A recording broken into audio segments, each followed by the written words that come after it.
Hello, my friends, and welcome to a brand new episode of Discourse in Magic. My name is Jonah Babbins, and this is an episode with Ben. Ew, gross, right? That's me. The cool, what? Did you say never gross? mind. Anyways, we live together. We run the Toronto Magic Company together. We run Unconventional.fun, the virtual magic convention together. And we dance together. We don't do that. But this is another one of those behind the scenes episode. We talk about virtual world, the future of virtual. We talk about the convention. We talk about our hopes, our dreams, our goals. None of that's true, but we talk about some really cool stuff and some software and tools that you might need that'll help you grow your business, some things that might help you smile. And other than that, hope you enjoy the episode. So here it is, Ben and I talking about stuff. And dancing. And dancing. Enjoy.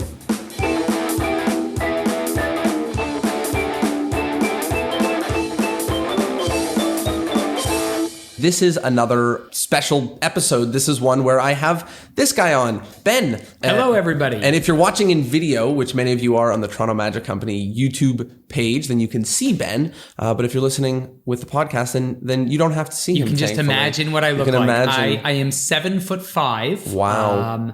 Very broad.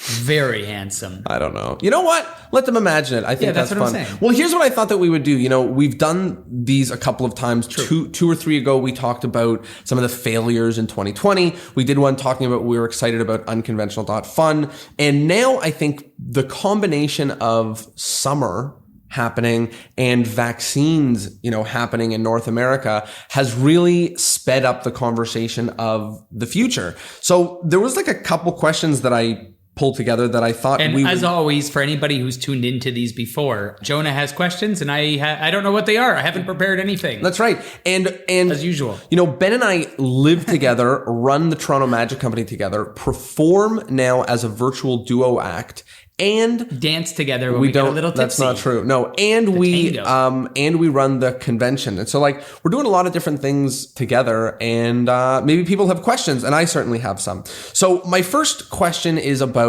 the virtual slowdown. Some of the bookings have decreased with respect to virtual magic. And the way I've kind of been thinking about it is thinking about December. And just kind of wondering, is December going to be a busy virtual December? Is it going to be a hybrid December? Is it going to be... So what's your feeling for the future? Do you think companies are still going to want this thing in 3-6 months? I think for sure companies are going to want them. I wrote to someone, I was discussing a performer, trying to get him to be on the Unconventional .fun lineup. And he was saying that he doesn't know what his availability will be during the holidays because we don't know what the holidays look like. And I said, it's true, because we don't know if the holidays are going to get busy around December 3rd or November 14th. We don't know if it's going to be in person. We don't know if there's going to be another wave. We hope not. Fingers crossed. Mm-hmm. My feeling is that some companies have moved to remote working. Those companies are going to want to continue doing some remote programming. Some companies are also going to do in person. I don't know what the percentage is going to be. I think that if I was able to choose where our ad spending was going, what kind of gigs we were trying to get, I still want the virtual gigs. And if I can get the same fee and I don't have to travel through ice and snow, and I can do more, even if it's slightly reduced fee, but I can do 10 in a day. Yeah. Even from the comfort of my house. 4 in a day, I mean, there was recently a letter from Apple employees to the heads of Apple, and they do that often. But this was about working from home and them saying that more of them wanted to work from home. And I just wonder what's going to happen with Apple's and Google's and, when they start allowing 3 days a week or totally work from home, and, lots of companies, it's happening everywhere. And I just wonder how that will affect virtual entertainment and if it's going to continue to be a thing. And I never thought that we'd be faced with the thought of it is possible hypothetically that we could no longer be in-person entertainers, that is an actual hypothetical. Well, this is a viable product now that a few years ago it wouldn't have been. If you had told someone 20 years ago that I have an idea for a fun activity and I'm going to lock a bunch of you in a room and you have to figure out how to get out, everyone would have said that's crazy. Right. Escape rooms came around and now people go, oh, maybe this is something fun we can do as a team builder. I think the same thing is true with virtual magic shows. Over the last year, companies have seen that they can do all sorts of cool virtual programming. Some who have used virtual magicians, some who thought about using virtual magicians but didn't book.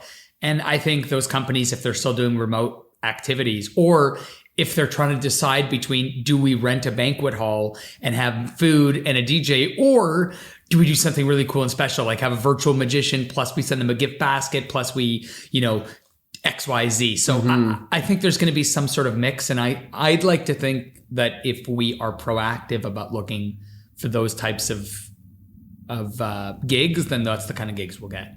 So you know what? I hope so. I hope so. I love virtual, and you and I were kind of talking about in-person gigs earlier today and talking about like which parts of it excite us, which parts of it don't excite us.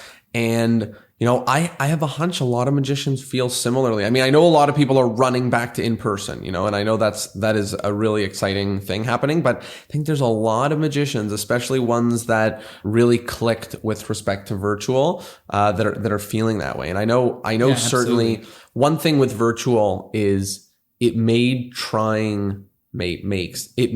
trying stuff and trying magic and testing things so easy. Yeah. Like so easy and so fun that it kind of feels like I'm playing again. And maybe that's just with respect to that I didn't want to do it on stages, didn't want to try material on stages, but like now it's just so easy for us to test something new and try something and put a new, like it just.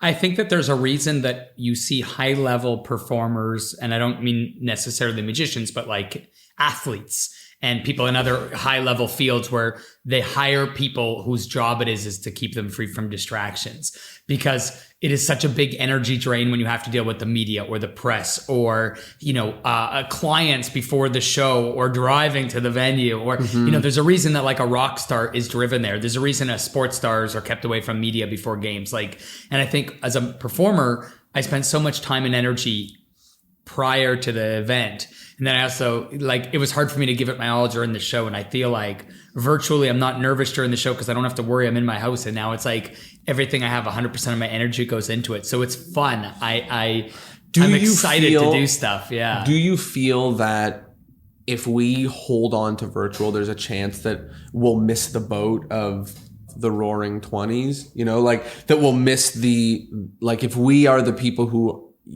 yell and scream about virtual for the next 3 years, will we be missing the most booming era of in-person entertainment? I think that we want to do both. I agree, but I'm just wondering, in general, we can only spend so much time and be in so many places. So it's just always something to consider. Is there about to be an equivalent boom of everyone? I think we know that there's an advantage to running ads against each other. And I think we can offer different products is one of the things we're talking about now as a company, and we can look at the trends. So I think about putting on ticketed shows, and I think about how many of our tickets came from out of towners, right? Just people who were in town from out of town that were looking for stuff to do and found a magic show. And assuming travel goes up in a 6 month. And then there's also things that, again, to use this, to talk about sports, there's things that don't show up in the box score, where it's like if you're running a weekly or a monthly magic show and you're the premier magic company, that helps us get the art galleries and other stuff. So I think that our plan that we're talking about, though things obviously change, is that we're going to go back to doing in person when we feel it's safe to do so, which is getting closer and closer. We want to do the kind of in-person shows that we want to do. So rather than doing any close-up or any sort of in-person show that came our way, pre-pandemic, for me at least, and I think you felt the same way. If someone said, hey, can you do this show? If we didn't want to do it, you would grimace and then be like, okay, I'll charge an extra $200 or whatever, right? You'd find some way to justify doing it. And now we're looking at it what if we get to decide the programs we want to do? So if we come back, do we want to do weekly? Do we want to do monthly? Do we want to do XYZ? And I think we know we love virtual. We know we're going to hang on to it until the numbers say give it up. But so far that's not happening. And certainly I think about we may shift our focus to putting on ticketed events and doing virtual shows. Yeah, and then if somebody wants us for a private event, they can bring us for a private event. I would love to do in-person magic at a private event, but it would be for the person who wants us because they saw us virtually and wants to bring us out, or they came to one of our shows and I think about, I don't know. That's something those are for me, those are my favorite things. Right. Of all the types of gigs I do, events I produce and virtual events are way higher on the list than gigging. And I know other people feel differently. They love meeting people and that's with them, we've been talking like about that other people feel differently, and I certainly felt differently at different parts of my life. I know you felt that way, and you know, maybe it's time to shift, you know, some of the ways that we do things. Rather than return to normal, we return to better than normal. We return to something that's better suited for us and also our community. And so we know there are people who want certain types of gigs that maybe aren't right for us and vice versa. And maybe we can put on programming we want, make a living we want, put on the types of events that help the community and are exciting, and also provide people with opportunities to do all of it. So I don't know. I'm excited for the next stuff, but I do love virtual. I am nervous about the dip, and I'm hoping that it's like this summer, and it's just there's a like usually in the summers there's not a ton, this is when I took my time off. on. You did summer camps, but I did summer tours. I took the summer off, so I didn't look actively for gigs. And we're still doing gigs. Like we have 2 shows on Friday. We have like another. We did one yesterday. Yeah. Like or no, I don't know what I don't know anymore. But gig on Thursday. We're still doing shows, but it's just less than it usually is, and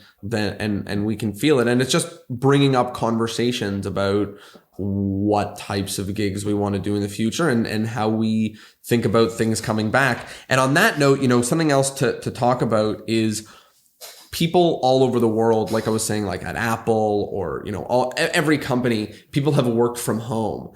And because of that, they've learned a lot of things, you know, just like we've all learned things from working from home, and we've learned about the way that we like to spend our time, the way we don't like to spend our time, how we like to run our companies, what we don't like to do, things like that, how we like to spend our days, since it's all kind of become our own. For magicians, it's only kind of changed, you know, because we did used to spend most of our time sitting at our computer, working, planning, making stuff happen at our computer, but then we just didn't get to go out and do the events and do the things that all also happened behind our computer. So I just asked, like, is there something that you learned this year? Was there a take home this year that you learned from working from home? Like, even if we are virtual, like we'll be more mobile, you know, we'll still be. So I'm just wondering, this has kind of been, you know, we've had a year and a half where we have to do a lot of different things. What's something that you've learned where things have really shifted to being locked inside these 4 walls? Whoa, that's a tough question. I mean, there's a lot. On a personal level, there's a lot I've learned about myself and about what I'm looking for moving forward. You know, there were visions about things I wanted for my life that now that I've been in a lockdown, I see aren't as important. There's things that I thought, like there's a lifestyle that I thought I didn't want to live that now looks maybe attainable, but also desirable, which is kind of exciting and interesting.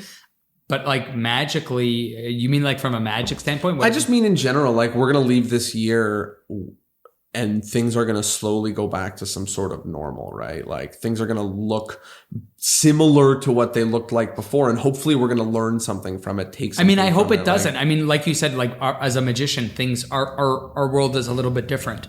So no one is telling me to go. I'm hearing from friends, they have to go back to the office. No one is telling me I have to go back to the office. And the comparison of we have to go back to our office, which is these gigs, is now we're in discussion about, is that something we want to do? If somebody calls me and it's a gig that I don't want to do, but I can farm it off to somebody who will enjoy it and will be good at it, you know, and I can help them, and, you know, like, then maybe I don't have to go back to the office. Maybe I can focus, like before the pandemic, I wasn't doing some of the projects I'm doing now, like Unconventional.fun. And maybe moving forward, that can be a bigger part of my life. And if it is, you know, like there's all these things that this year opened up because I was forced to do it, that now I'm like, I didn't know that was an option, and now I believe certainly it is. What you just said about project was such a big take home for me, which is like, I love doing stuff and making stuff, you know, like I love making things, and I think you and I have had this conversation. I don't know if we've had it on the podcast or not, but sometimes I feel like as a performer, I'm not making things. Like I'm not putting things into the world because I'm like doing the same show again for different people, hoping to nail the exact same beat on the, you know, to get that joke exactly as it was. And yes, part of it is I should be tweaking and tuning, and we do, but it's not the same as creating events, making course material, you know, making relationships, putting products into the world, you know, like putting on events, it's I just felt free to play in a way that I didn't do in person, and I think that there were a million no, but so that's not what I'm saying. I feel like I played both in person, but I feel like I have a little bit more time to do it now, because gigging took up so much time, and even putting on an in-person event took so much more of our time to go and manage it was a day of moving around chairs and crap, and just in general, the free time that was awarded may have allowed me to do another 2.5 projects, over the course of the year and a bit, which gave me a considerable amount of joy and excitement. Yeah, I mean, the projects that I feel like playing with virtual stuff and projects from home, we had a bigger market than doing just the local in-person stuff. And that opened the door to a wider variety of types of projects. Only with respect to magic, not with respect to gigs, but only with respect to the magic. Yeah, but in terms of the energy and focusing on. But it is true, because pre-pandemic, we were bumping into walls trying to do magic things for the magic community. In-person magic, you get 30 people, 40 people. Even though we have a fairly decent-sized club, our limit was 30 or 40 people. But also more than that, there was some emotional things about not wanting to step on you've articulated very well that cities can only handle so many magic clubs in them, right? And I think that's a good point. And I don't think that's true for, the internet, right? There's unlimited magic clubs on the internet, and there will be more, and there should be more. I agree. I agree. Yeah. So I think we were able to do more creative projects for magicians. You mentioned Unconventional.fun. We are currently legally obligated. We are currently planning the next convention happening at the very end of August.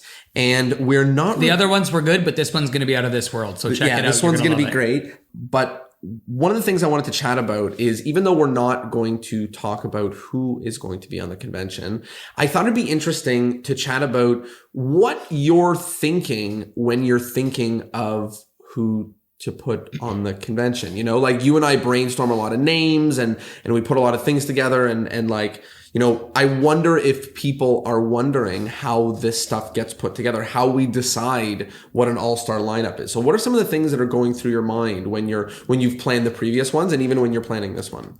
One of the first things I think about is who would rock it. Mm-hmm. And I mean, a convention is a very specific type of dynamic where I want someone, it's a magician based audience. So I want somebody who is exciting for magicians to watch. So usually it's someone who's an expert in some sort in their field, someone who's got original or interesting or special information to share, also someone who's fun and exciting to watch, and also someone who's going to contribute to the environment with jamming and sharing. So I look for people who are going to be amazing at the convention, who are going to present amazing material. Then I also look for variety. So, if I start seeing I have a lot of card guys, then I want some coin guys, maybe some stand-up, maybe some kids, but not too much variety. I want to be able to, I don't want it to be all over the place. It's got to cater to a certain type of people. So we tried Kid Show Magic in the first one, and we have family entertainers, I think we can say for this, but not so much there isn't so much magic for 4 and 5-year-old toddlers. There's magic for 9-year-olds and up type thing.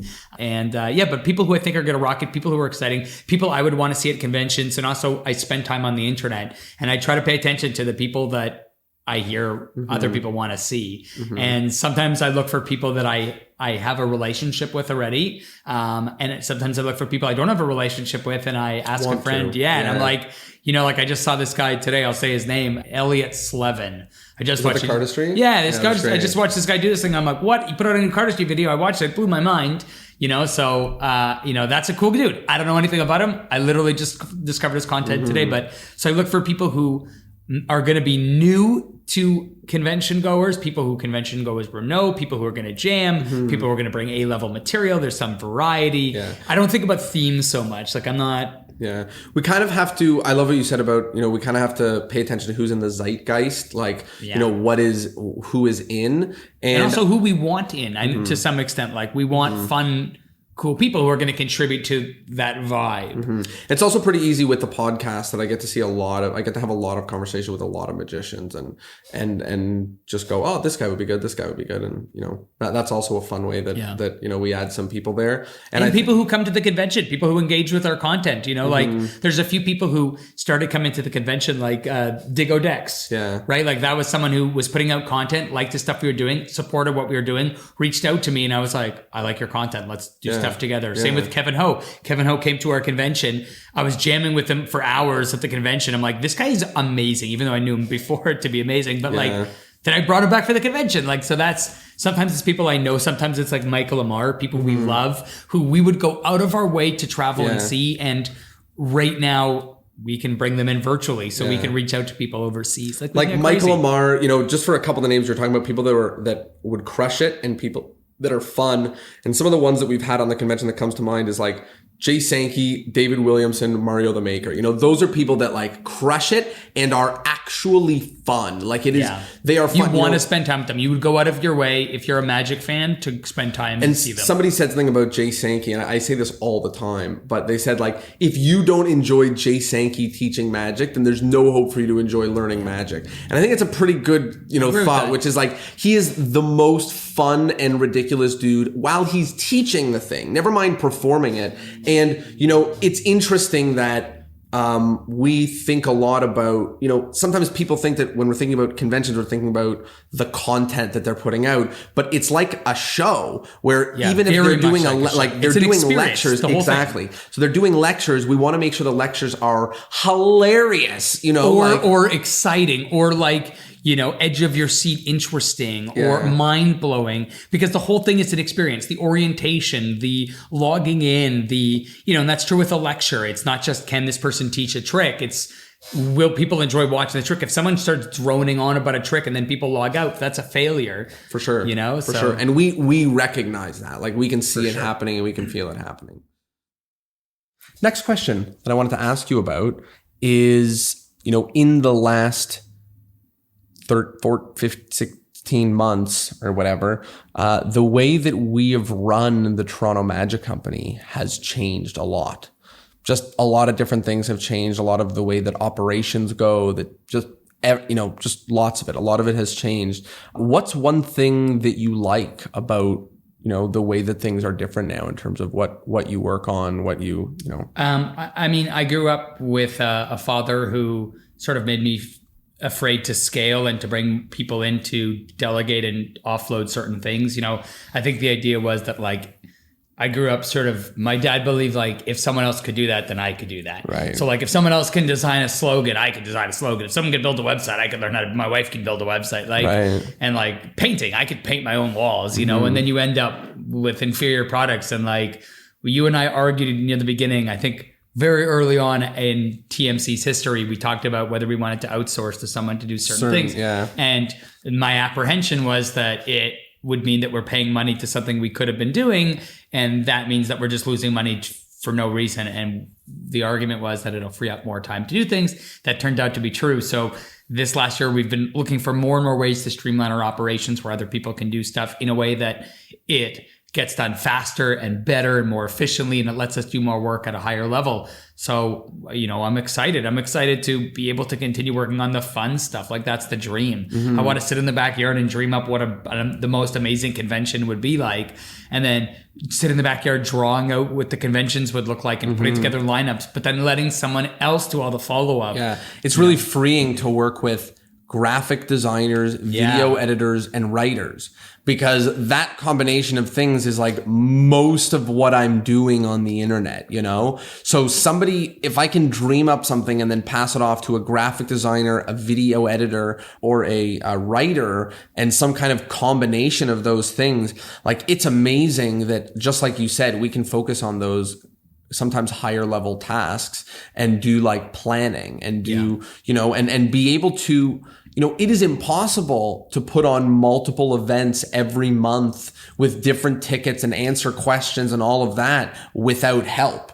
One thing I didn't realize is that hiring somebody to help us with graphics allowed us to scale our business because you weren't in Canva, like making stuff. And instead you're focused on higher level stuff. And like, that's a strange thing to think about, that like hiring somebody to make images helps you grow your business. But also it's allowed us to make a website with like Unconventional.fun, for example. Like that website is gorgeous. And that is a combination of WordPress, optimized press templates, and a graphic designer building out things that are in our imagination that should be on a website. We got a lot more done by having a team together. That's something I've learned on almost every project I've worked on, that the trade-off to the frustrations that come with working in collaboration is that you have more people pulling together. And generally speaking, when you have more people pulling together in one direction and in one goal, you end up accomplishing something bigger. So the fact that, we talked about this literally this morning in one of our meetings, because we do meetings, team meetings, me and Jonah every Monday, and then team meetings every Tuesday with the rest of our team. We talked about this morning about what we wanted the future of our lives, or business to look like. And I was saying that I was scared about certain things because that's not the way that my business has run in the past. Mm-hmm. And then you pointed out that, well, in this past year, our business has run very different than ever before. And it's like, wow, it's true. Sometimes you got to take that leap so that you can do something bigger and more exciting, so that I'm not just doing kids' birthday parties for $200. And there's anything wrong with that. And by the way, it's scary. Like, one of the things that you and I keep facing is, if someone is going to give me X high hundred number of dollars to do card tricks, like how on earth do you turn that down in effort to scale your business? And I put that in air quotes, like how on earth can you turn that down? Yeah. How many gigs do we give away because we commit to a certain business plan and we have to give it the time it needs to succeed, even if, short term it looks painful. It's like switching diets to like keto, and then you start gaining weight and you're like, it's not what's supposed to happen. Like you got to trust the process. Yeah. So certainly that has been super interesting just over the past year, how those things have changed. And the other kind of corollary with that is, are there any tools, whether it is personal tools or software tools or anything, that have allowed you to better run your business? I mean, I'm pretty bad at that. That's something that Jonah helps me with a lot. My mom is always sending me stuff too. She loves these different like helper apps and stuff. I think structure is really important. I'm lucky that I have Jonah and I have Sam and people to help me with scheduling. I think that the more communication there is with people, the better. So, like one of the things that, like, when everything's moving together, it's like an assembly line. And when something's off, everything falls off. So for instance, we have a graphics guy, Mike, and in order for him to get the graphics to me, I have to have 2 weeks worth of scheduling done in advance, which can only happen if I've had certain things ready so you and I can discuss them, So like when stuff happens, it makes my life a lot easier. Like today I made a post, and I also was able to automate a post for the next 2 days, and all the graphics for the next 2 weeks pretty much are made, and I know the schedule of when stuff's going up. So it just makes it easier to do things. One of the things that I'll mention, which I wasn't alluding to, but it is just one that, is important, is as we've grown our business, we've like added a bunch of other pieces of software like Loom and Asana and Slack. And I'll just mention specifically, I was just going to say specifically that one, Asana or Asana. I don't actually know how it's pronounced, but it's a really, really phenomenal tool for task management. And it's one of those things where you're like, I never thought that I needed task management. Like to-do lists and asking people for things is plenty. Yeah. And I used to think that as well. And then when I offloaded that you get to brainstorm a bunch of ideas, break it down into tasks, plug it into software, and then assign who does what and when it's due, is like really takes things out of your brain in a way that an agenda doesn't do, in a way a to-do list doesn't do, in a way a calendar doesn't do. Yeah, no, for sure. Like, and Asana, if you can also use Trello or Basecamp, there's a couple of other services that are similar. And the other one is Slack, which is so funny. Again, like, did I ever think that I would need a a tool that's software made to communicate with your companies teams. like I use Facebook Messenger to communicate with most of the people. Most of the business that I do is either email or Facebook Messenger, which is a nightmare, but yes, but it's true. So it's funny to think that. And then when I started working with more people on the team, I added WhatsApp, and then WhatsApp was just a little too close to me, like just the ding. It's like a text message, and I was like, okay, I need to have work in a work location, and then that was Slack, and then maybe it was a couple months ago, I asked some people on the team, I was like, I'm messaging you on Slack, but also sometimes on WhatsApp. Like, should we just remove it and do WhatsApp? And they said, no, we are using Slack to ask each other questions and communicate with each other. And I was like, oh, what a blessing. So just super interesting. I don't know if people listening to this have a team or think of have a team, have one person that works with them, maybe part-time. And there's free. It's free. There's free software. Like it's free software. Asana is free software. And I'll say, if you aren't working with a team, then try Asana as a way for you to manage tasks instead of just writing to-do lists on a notes app or something like that, because it's pretty cool. If you are working with a team or even freelancers, or, hey, help me with my website, help me with my video, it's really, really effective to add them to Asana and have the conversations there. Because even if somebody makes one video, it could be the intro is one part, the graphics is one part, the this is another part, and you can really separate those. So that's a great tool. Yeah. There's another thing that it's a weird one. You were asking about things that I like. This might sound patronizing to some people, but Jonah sends me every day. It's an automated message, and every day at 3:30, I get a message that says, "Today were you a Jordan, a Pippen, or neither? What did you accomplish?"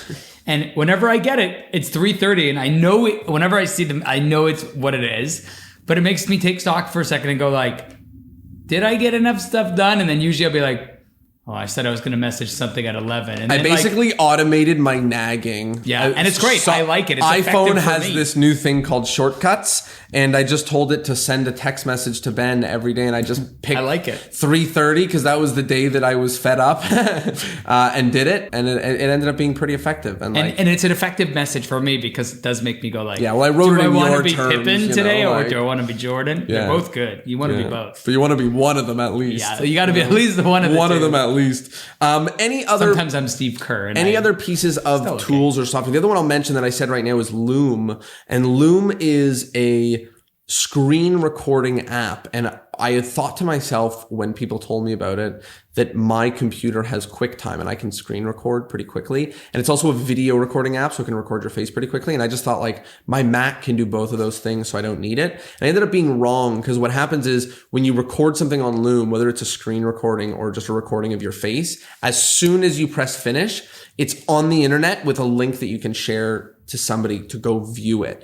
And think about how difficult that is. If you record a video that's like 3 minutes, all of a sudden you can't send it on Facebook. You have to upload it to Google Drive. They have to download it. It's just not pretty and it's not easy. And Loom has been a really good way to communicate with different people on the team about things that are maybe might have required a meeting, but it's like sharing my screen, but I don't have to. So for example, if we're giving notes on a video or on a graphic, we can share our screen.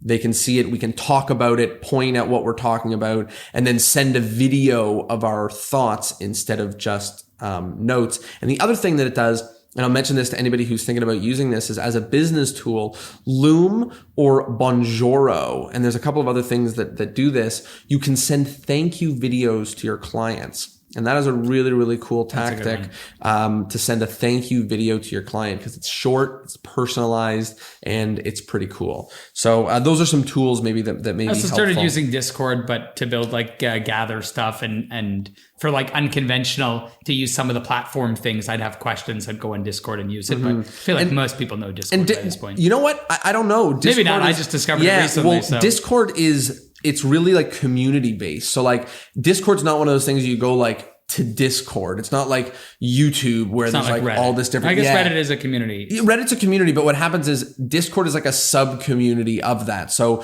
you go and hang out in this place where there's chats, videos, and some other things in this community. I don't know if you can discover things on Discord. Maybe you can. Can you? I don't think you can. I'm not sure. I just joined all the platform groups and software things I was using for the convention. But they have Discord, and I would go in there, and all the questions would be there, but also the developers and the artists. And also, what I thought was really cool on this Discord program, or the program I was on, was you can identify with the hashtag what their roles are. Yeah. So there'd be programmers and developers, but also artists and event coordinators. Mm-hmm. So you'd see other people who are running events and things that they are doing to make their events engaging and interesting, and you can follow. During the pandemic, you and I did a part of a Dungeons and Dragons that some friends did, and they did it on Discord. Oh yeah, that's right. The video could be on Discord. They could have chats as well. There's like audio only stuff there as well. So it's pretty cool. There's a lot of cool stuff that you can use. I was thinking about doing a Discord Discourse in Magic community.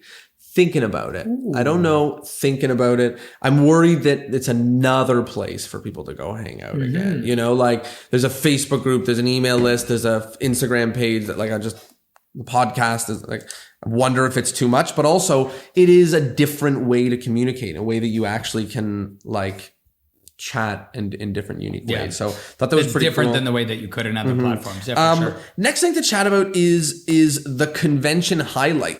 Last time people heard us on this, we were talking about how excited we were for the convention. Then it happened. We disappeared for like 24 hours to sleep. And it's even like 2 days ago or today that we put out the giant thank you post on the Unconventional page, just because we've been like regrouping, and it usually takes us a little while to catch our breath. But now that it's been like probably a week and a half or 2 weeks, I think 2 weeks now. It's been 2 weeks. Exactly. What are some of the highlights? What were some highlights from the Return to Magic Land convention? There were a lot. I mean, the convention before this one, I had like a little mini panic attack, and I stressed about stuff, and I was emotional. And this one, I didn't have any of that. I was just enjoyed myself, and I had the energy to stay up and jam later. I made the time. We did this thing where we put everybody's name up on the wall as a contest. But one of the things that was really cool from my standpoint was I had to write down and learn everybody's name who was at the convention. Mm-hmm. So every time I saw a name on the screen, I'm like, oh, I remember that person. You know them. And then if I didn't know who they were, I'm like, oh, I remember like Rughuv. I remember writing his name down. I'm going to, there he is. I'm going to go say hello and jam. Oh, this person is here. I want to say hello and see what they're doing. And so I jammed more. That was a big highlight. There were people there I love. Mario the Maker blew my mind. There's a bunch of people there who I was big fans of. The biggest highlight for me was the internationalness of it. Like there was so many people at that convention from so many different places around the world, especially India. You know, we had a lot of sponsorship go out to people in India. And I know that in India, a dollar goes a very different way. And it was just awesome that people... just people who would have never been able to go to a Magic convention because they don't exist. They're expensive. The flights, not coming to them and hard for them to get to. Yeah, exactly. And just getting a whole bunch of ridiculously talented people from around the world all together was phenomenal. And just another great reminder that like, you always think your Magic community is just the like, you know, people you know and the people that come to mind and the people that, and then you just realize there's like full other, as silly as it is, like countries, you know, where filled with people doing it. You know, we didn't have phenomenal magicians that we don't have exposures to. Yeah. I mean, for me, for sure, the clear highlight was some of the responses we got after the convention. And the one that stood out to me, which you just touched on, was there was a few people who said, I started learning Magic during the pandemic because I was locked inside, and I never thought I'd go to a Magic convention. And then I got the opportunity to go.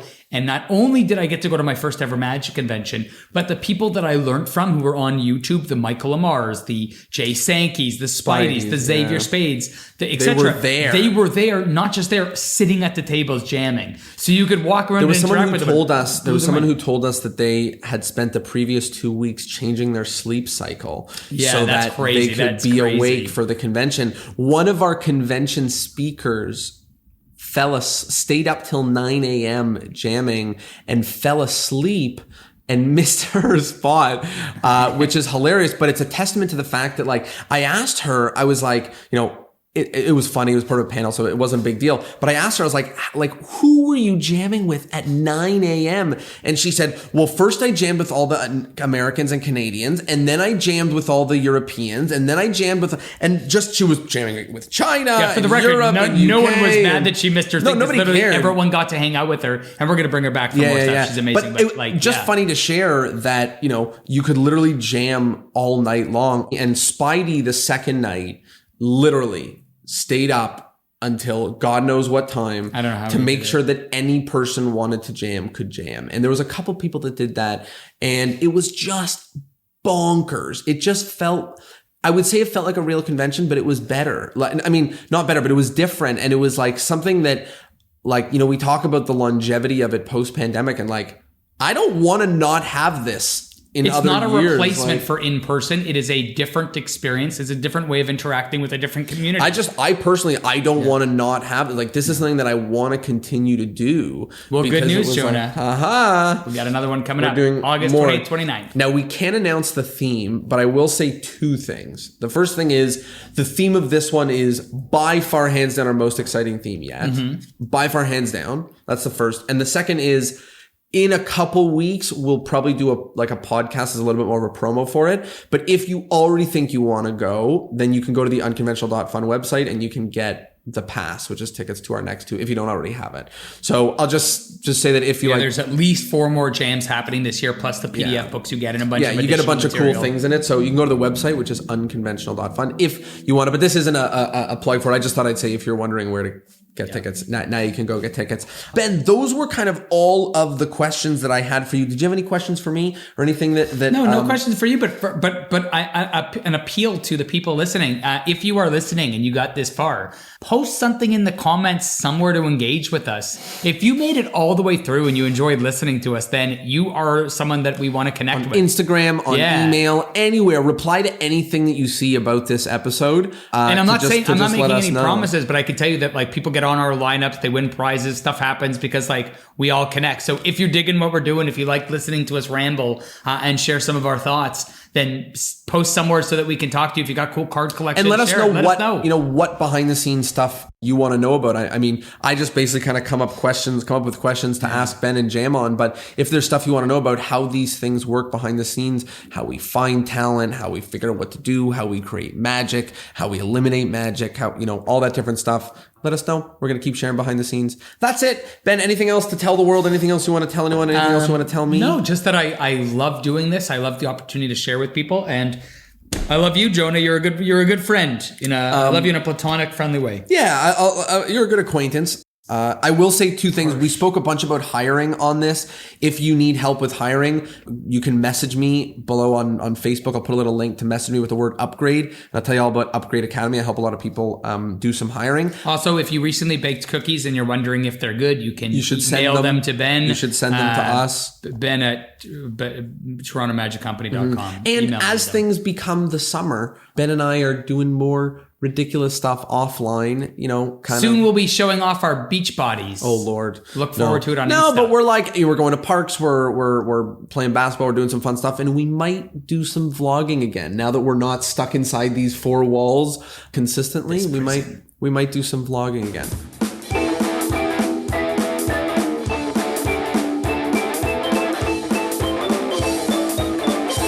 Well, there you have it. I hope you liked the episode, and I hope, of course, that you learned something. As always, if you liked it, tell a friend. It means the world. Or tell us, because in the next episode, if you don't have a question for Ben, then I'm just going to straight pie him in the face, okay? What? That's what I'm going to do. So reply to this with a question over email, over Instagram, over Tinder. I'm just kidding. Please do it. I'm allergic to pie. Anywhere. Otherwise, I'm pieing Ben. Thanks for being here. See you next Thursday.